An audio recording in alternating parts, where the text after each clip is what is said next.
तो दोस्तों, आप सभी का स्वागत है आज के इस वीडियो में। आज की इस वीडियो में बात करेंगे हम supplementary result and surplus result के बारे में। क्योंकि बहुत ज़्यादा कैंडिडेट्स को ये डाउट है कि ये अक्सर में होते क्या हैं। बहुत ज़्यादा लोग इन दोनों को आपस में मिक्स कर रहे हैं, लेकिन ये दोनों ही काफ़ी अलग प्रकार के रिजल्ट होते हैं। तो मैं आपको इस वीडियो में इसके बारे में डिटेल में बताऊंगा। तो सबसे पहले बात करते हैं सप्लीमेंट्री रिजल्ट की। सप्लीमेंट्री रिजल्ट का मतलब होता है ये भी एक प्रकार का सेकंड रिजल्ट होता है जो फर्स्ट रिजल्ट के बाद आता है।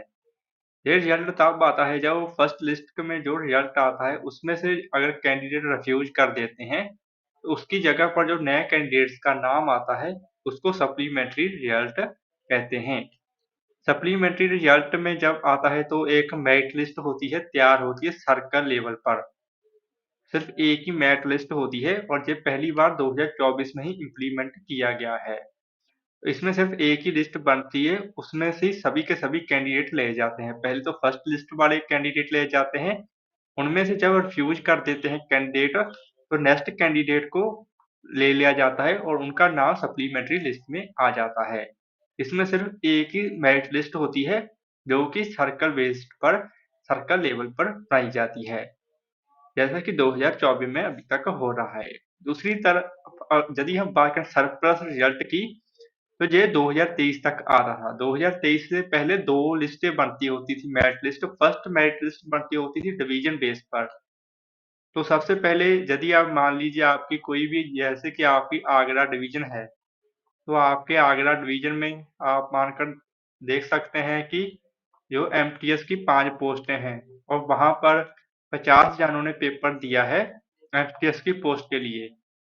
तो उनमें से 50 में से आप मान लीजिए 48 पास हो गए हैं, तो उनकी एक मेरिट लिस्ट बनेगी और उस मेरिट में से जो टॉप 5 होंगे उनको आगरा में ही अपनी पेरेंट डिवीजन में ही पोस्टिंग मिल जाएगी और बाकी जो 43 होगा उनका नाम सरप्लस लिस्ट में चला जाएगा। ऐसे ही हर डिवीजन में सबसे पहले डिवीजन लेवल पर मेरिट लिस्ट बनती थी और अपने ही पेरेंट डिवीजन में उनको जो पोस्ट दिया जाती थी। उसके बाद जो बाकी कैंडिडेट बचते थे, जैसे 43 कैंडिडेट बचे हैं और ऐसे बाकी डिवीजन कैंडिडेट मिलाकर एक सर्कल लेवल पर लिस्ट बनाई जाती थी, जिसको कि सरप्लस रिजल्ट की लिस्ट भी कह सकते हैं। उसके बाद जिन जिन, जैसे कि आरएमएस में कोई भी अप्लाई नहीं करता था पहले कि आरएमएस में कौन जाएगा, तो उसके बाद आरएमएस में सभी सीट्स खाली रह जाती थी जहाँ दूर वाले डिवीजन में है सीट्स खाली रह जाती थी। तो उसके बाद सरप्लस रिजल्ट में इन जो सीट्स खाली रह चुकी हैं जहां पर किसी ने भी नहीं भरा वो सीट्स फिल की जाती थी इन बाकी 43 कैंडिडेट में से। तो इसी वजह से जो पहले सरप्लस रिजल्ट आता था उसमें काफी ज्यादा कैंडिडेट्स का नाम आता था, बिल्कुल लाइक जो मेन लिस्ट होती है उसमें काफी कम कैंडिडेट्स का नाम आता था, क्योंकि आप देख सकते हैं डिवीजन में काफी ज्यादा कम सीट्स होती हैं। ज्यादातर सीट्स आरएमएस में ही होती हैं। देखिए आरएमएस में कोई भी जीडीएस पहले अप्लाई नहीं करता, तो जो पहले सप्लीमेंट्री लिस्ट या सरप्लस लिस्ट आती थी तो उसमें जो कैंडिडेट्स का नेम आता था काफी ज्यादा आता था। लेकिन आप देख सकते हैं कि 2024 का जो रिजल्ट में सप्लीमेंट्री लिस्ट आ रही है उसमें काफी कम कैंडिडेट्स का नाम आ रहा है, क्योंकि वो सरप्लस लिस्ट नहीं है, वो सिर्फ सप्लीमेंट्री लिस्ट है। सिर्फ रिफ्यूज्ड कैंडिडेट की जगह पर ही उनका नाम आ रहा है। तो इसके बाद हम बात करेंगे कि आखिर एड्स सीट्स सप्लीमेंट्री लिस्ट में क्यों नहीं हो रही।